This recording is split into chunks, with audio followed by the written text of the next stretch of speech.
அந்த பொண்ணை பாரு எப்படி சிரிச்சு சிரிச்சு பதில் சொல்லிக்கிட்டு இருக்கு.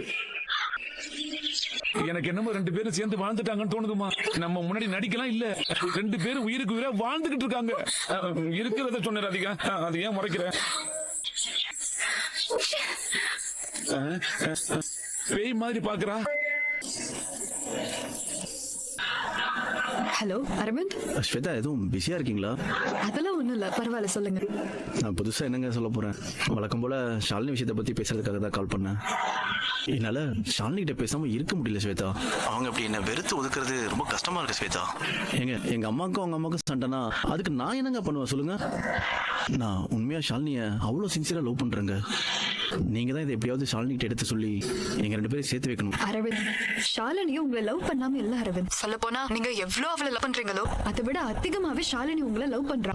ஆனா என்னைக்கு நீங்க தான் அவ அத்தை பையன்னு தெரிஞ்சதோ அதுல இருந்து அவ உங்ககிட்ட விலகி இருக்கணும்னு முடிவு பண்ணி தான் பேசாம இருக்கா. என்ன உன் மேல அவங்க எல்லாரும் அவ்வளவு நம்பிக்கை வச்சிருக்காங்க.